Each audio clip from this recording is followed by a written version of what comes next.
पश्चिम बंगाल में चुनाव प्रचार का आखिरी दौर है और भारतीय जनता पार्टी के स्टार प्रचारक रवि किशन जी हमारे साथ हैं।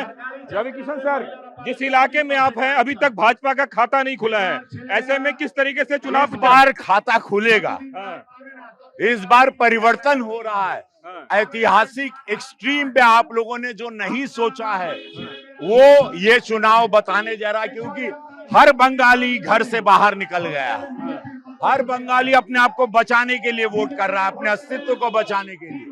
हर खिड़की, हर घर, कैमरामैन दिखाते रहो सबको, हर घर से लोग निकले हैं। जो मैं पिछले चुनाव में आया था, कोई नहीं आता था, सब डरते थे बम से, कत्ल से। ये कटमनी से प्रताड़ित ये राज्य, जिसको अलग राज्य बना दिया गया, बनाने की पूरी तैयारी थी, आज वो लोग अपने आप को गुलामी से निकालने के लिए वोट कर रहे हैं। वो डर, भय, बम, कत्ल, कटमनी, आतंक, अपराध, किडनैपिंग, बलात्कार, उससे आजाद हो रहा है बंगाल। दीदी तो कह रही है कि पहले फेज में जो वोटिंग हुई है उनसे उसको बम्पर जीत मिल रही है। 4 मई में कौन सा समय बचा है? आप ये जुनून देखो ना, जुनून समझ रहे हो? ये जय श्री राम के नारे का मतलब समझ रहे हो? ये आवाज हम थोड़ी इनका गला दबा के बोलो। ये हर छत से जय हो मां, ये छोटे छोटे बच्चे बोल रहे हैं। बंगाल अपने अस्तित्व को बचाने की लड़ाई लड़ रहा है। आपको लग रहा है कि महिलाएं आप लोगों को वोट कर रही हैं सबसे ज्यादा? सब पूरे देश की मोदी जी पहली पसंद है वोटिंग में महिलाओं की। जितना उन्होंने इस देश की महिलाओं के लिए किया आज तक किसी ने नहीं किया। तो वो तो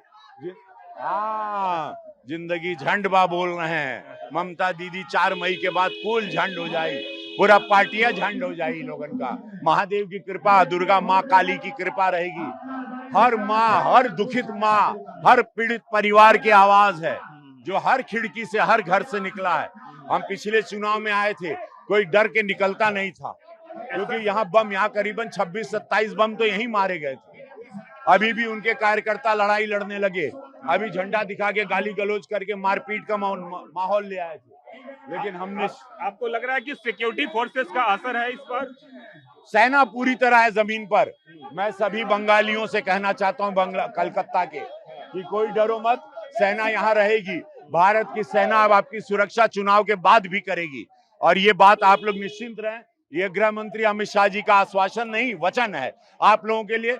बंगाली मुख्यमंत्री होगा, बंगाल की धरती पे जन्म लिया, बंगाली बोलने वाला होगा, तो बंगाली मंत्री होंगे, बंगाली लोग होंगे, और वो लोग ख्याल रखेंगे हमारे बिहार यूपी के समाज का भी।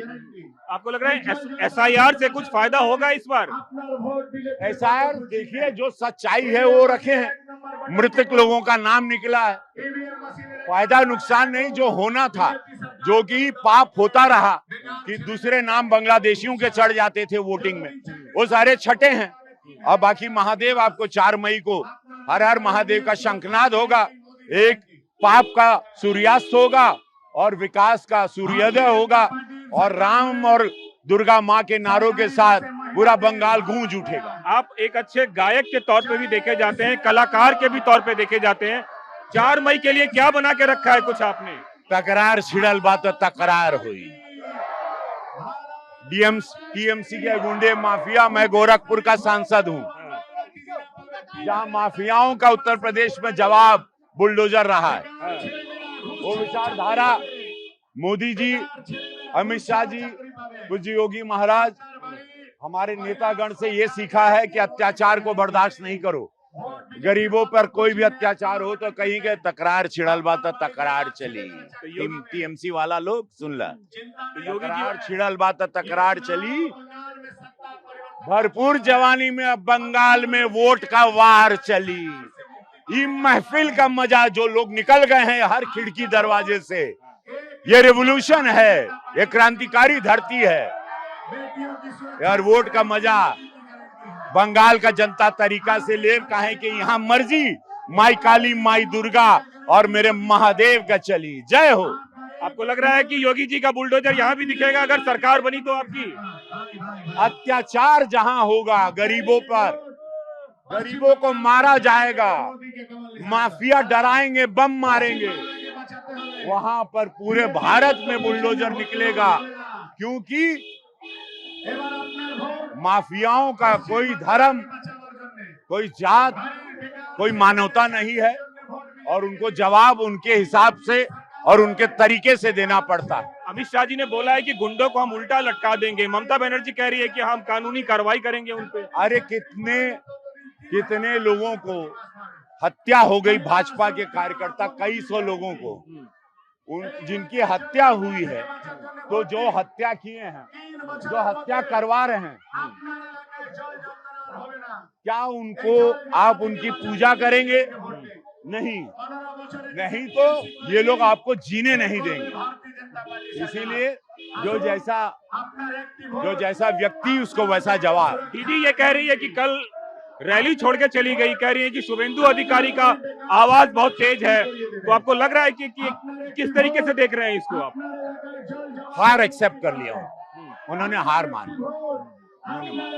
चलिए ठीक है। तो कलकत्ता की गलियों में रवि किशन घूम रहे हैं और दावा इस बात का कर रहे हैं कि इस बार परिणाम जो है भारतीय जनता पक्ष में होगा। हालांकि 4 मई को असली परिणाम का पता चलेगा। कैमरामैन निरंजन के साथ कुमार कुंदन, TV9 भारतवर्ष, कोलकाता।